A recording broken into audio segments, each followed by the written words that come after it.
महाभारत युद्ध आरंभ होने के ठीक पहले भगवान श्री कृष्ण ने अर्जुन को जो उपदेश दिया वो श्रीमद् भगवत गीता के नाम से प्रसिद्ध है। यह उपदेश गीत के रूप में दिया गया था, इसलिए इसे गीता कहा जाता है, तथा गीत के रूप में यह उपदेश भगवान श्री कृष्ण के द्वारा दिया गया था, इसलिए इसे भगवत गीता कहा जाता है। भगवत अर्थात भगवान और गीता अर्थात गीत। यह महाभारत के भीष्म पद का अंग है। गीता में 18 अध्याय और 700 श्लोक हैं। हिंदू पौराणिक कथाओं के अनुसार श्रीमद् भगवत गीता भगवान श्री गणेश द्वारा लिखी गई थी, जैसा कि उन्हें ऋषि वेद व्यास ने बताया था। भगवत गीता धर्म, आस्तिक, भक्ति और मोक्ष के यौगिक आदर्श के बारे में विभिन्न हिंदू विचारों का संश्लेषण प्रस्तुत करती है। गीता में आत्मा, परमात्मा, भक्ति, कर्म, जीवन आदि का वृहद रूप से वर्णन किया गया है। गीता से हमें यह ज्ञान मिलता है कि व्यक्ति को केवल अपने कर्म पर ध्यान देना चाहिए, साथ ही कर्म करते समय इस बात का ध्यान रखना चाहिए कि हम जो भी कर्म कर रहे हैं उसका फल हमें निश्चित ही प्राप्त होगा। गीता पढ़ने वाले व्यक्ति को सच और झूठ, ईश्वर और जीव का ज्ञान हो जाता है, उसे अच्छे और बुरे की समझ आ जाती है। गीता पढ़ने से व्यक्ति का आत्मबल बढ़ता है और व्यक्ति साहसी और निडर बनकर अपने कर्तव्य पथ पर आगे बढ़ता है। रोजाना गीता पढ़ने से शरीर और दिमाग में सकारात्मक ऊर्जा विकसित होती है। जय श्री कृष्ण, जय श्री भागवत गीता जी। हेलो एवरीवन, कैसे हैं आप सब? आप सभी का मेरे YouTube चैनल आध्यात्म निधि में बहुत बहुत स्वागत है। मैं हूं निधि खरे और आज मैं लेकर आई हूं आपके लिए श्रीमद् भगवत गीता के अध्याय 15 पुरुषोत्तम योग के समस्त श्लोकों के हिंदी अनुवाद का वर्णन।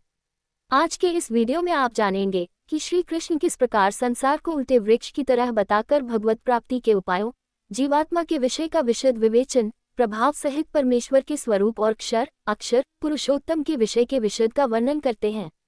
तो इस वीडियो को आप बिना स्किप किए एंड तक पूरा जरूर देखिएगा और मेरे चैनल को लाइक, शेयर, सब्सक्राइब और बेल नोटिफिकेशन में ऑल सिलेक्ट करना बिल्कुल भी मत भूलिएगा, जिससे कि आप मेरे सभी लेटेस्ट वीडियो सबसे पहले देख सकें। आप मुझे इंस्टाग्राम और फेसबुक पेज पर भी फॉलो कर सकते हैं। तो आइए मेरे साथ ज्ञान प्राप्त करते हैं श्रीमद् भगवत गीता के अध्याय 15 का। श्री भगवान ने कहा, हे अर्जुन, इस संसार को अविनाशी वृक्ष कहा गया है, जिसकी जड़ें ऊपर की ओर हैं और शाखाएं नीचे की ओर, तथा इस वृक्ष के पत्ते वैदिक स्तोत्र है। जो इस अविनाशी वृक्ष को जानता है वही वेदों का जानकार है। इस संसार रूपी वृक्ष की समस्त योनियां रूपी शाखाएं नीचे और ऊपर सभी ओर फैली हुई हैं। इस वृक्ष की शाखाएं प्रकृति के तीनों गुणों द्वारा विकसित होती है। इस वृक्ष की इंद्रिय विषय रूपी कोम्पलें हैं। इस वृक्ष की जड़ों का विस्तार नीचे की ओर भी होता है, जो कि सकाम कर्म रूप से मनुष्यों के लिए फल रूपी बंधन उत्पन्न करती हैं। इस संसार रूपी वृक्ष के वास्तविक स्वरूप का अनुभव इस जगत में नहीं किया जा सकता है, क्योंकि न तो इसका आदि है और न ही इसका अंत है और न ही इसका कोई आधार ही है। अत्यंत दृढ़ता से स्थित इस वृक्ष को केवल वैराग्य रूपी हथियार के द्वारा ही काटा जा सकता है। वैराग्य रूपी हथियार से काटने के बाद मनुष्य को उस परम लक्ष्य परमात्मा के मार्ग की खोज करनी चाहिए। जिस मार्ग पर पहुंचा हुआ मनुष्य इस संसार में फिर कभी वापस नहीं लौटता है। फिर मनुष्य को उस परमात्मा के शरणागत हो जाना चाहिए, जिस परमात्मा से इस आदि रहित संसार रूपी वृक्ष की उत्पत्ति और विस्तार होता है। जो मनुष्य मान प्रतिष्ठा और मोह से मुक्त है तथा जिसने सांसारिक विषयों में लिप्त मनुष्यों की संगति को त्याग दिया है, जो निरंतर परमात्म स्वरूप में स्थित रहता है, जिसकी सांसारिक कामनाएं पूर्ण रूप से समाप्त हो चुकी है और जिसका सुख दुख नाम का भेद समाप्त हो गया है, मोह से मुक्त हुआ मनुष्य उस अविनाशी परम पद परम धाम को प्राप्त करता है। उस परम धाम को न तो सूर्य प्रकाशित करता है, न चंद्रमा प्रकाशित करता है और न ही अग्नि प्रकाशित करती है। जहाँ पहुंचकर कोई भी मनुष्य इस संसार में वापस नहीं आता है, वही मेरा परम धाम है। हे अर्जुन, संसार में प्रत्येक शरीर में स्थित जीवात्मा मेरा ही सनातन अंश है, जो कि मन सहित 6 इंद्रियों के द्वारा प्रकृति के अधीन होकर कार्य करता है। शरीर का स्वामी जीवात्मा 6 इंद्रियों के कार्यों को संस्कार रूप में ग्रहण करके एक शरीर का त्याग करके दूसरे शरीर में उसी प्रकार चला जाता है, जिस प्रकार वायु गंध को एक स्थान से ग्रहण करके दूसरे स्थान में ले जाती है। इस प्रकार दूसरे शरीर में स्थित होकर जीवात्मा कान, आँख, त्वचा, जीभ, नाक और मन की सहायता से ही विषयों का भोग करता है।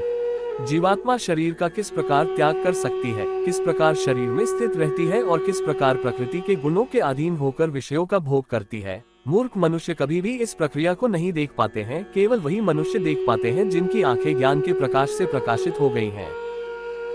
योग के अभ्यास में प्रयत्नशील मनुष्य ही अपने हृदय में स्थित इस आत्मा को देख सकते हैं, किंतु जो मनुष्य योग के अभ्यास में नहीं लगे हैं, ऐसे अज्ञानी प्रयत्न करते रहने पर भी इस आत्मा को नहीं देख पाते हैं। हे अर्जुन, जो प्रकाश सूर्य में स्थित है, जिससे समस्त संसार प्रकाशित होता है, जो प्रकाश चंद्रमा में स्थित है और जो प्रकाश अग्नि में स्थित है, उस प्रकाश को तू मुझसे ही उत्पन्न समझ। मैं ही प्रत्येक लोक में प्रवेश करके अपनी शक्ति से सभी प्राणियों को धारण करता हूँ और मैं ही चंद्रमा के रूप से वनस्पतियों में जीवन रस बनकर समस्त प्राणियों का पोषण करता हूँ। मैं ही पाचन अग्नि के रूप में समस्त जीवों के शरीर में स्थित रहता हूँ। मैं ही प्राण वायु और अपान वायु को संतुलित रखते हुए 4 प्रकार के चबाने वाले, पीने वाले, चाटने वाले और चूसने वाले अन्नों को पचाता हूँ। मैं ही समस्त जीवों के हृदय में आत्मा रूप में स्थित हूँ। मेरे द्वारा ही जीव को वास्तविक स्वरूप की स्मृति, विस्मृति और ज्ञान होता है। मैं ही समस्त वेदों के द्वारा जानने योग्य हूँ। मुझसे ही समस्त वेद उत्पन्न होते हैं और मैं ही समस्त वेदों को जानने वाला हूँ। हे अर्जुन, संसार में 2 प्रकार के ही जीव होते हैं, एक नाशवान अक्षर और दूसरे अविनाशी अक्षर। इनमें समस्त जीवों के शरीर तो नाशवान होते हैं और समस्त जीवों की आत्मा को अविनाशी कहा जाता है, परंतु इन दोनों के अतिरिक्त एक श्रेष्ठ पुरुष है जिसे परमात्मा कहा जाता है। वह अविनाशी भगवान तीनों लोकों में प्रवेश करके सभी प्राणियों का भरण पोषण करता है। क्योंकि मैं ही क्षर और अक्षर दोनों से परे स्थित सर्वोत्तम हूँ, इसलिए संसार में तथा वेदों में पुरुषोत्तम रूप में विख्यात हूँ।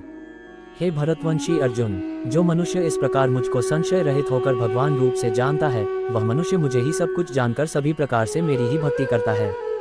हे निष्पाप अर्जुन, इस प्रकार यह शास्त्रों का अति गोपनीय रहस्य मेरे द्वारा कहा गया है। हे भरतवंशी, जो मनुष्य इस परम ज्ञान को इसी प्रकार से समझता है, वह बुद्धिमान हो जाता है और उसके सभी प्रयत्न पूर्ण हो जाते हैं। तो आज के इस वीडियो को मैं करती हूँ यहीं पर खत्म। आशा करती हूँ कि आपको श्रीमद् भगवद गीता के अध्याय 15 का संपूर्ण ज्ञान प्राप्त हो ही गया होगा।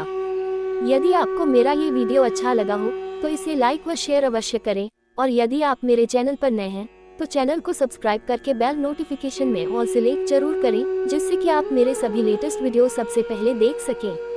तो जल्द ही मिलते हैं एक नए वीडियो में, तब तक के लिए गुड बाय, टेक केयर। जय श्री कृष्ण, जय श्री भागवत गीता जी।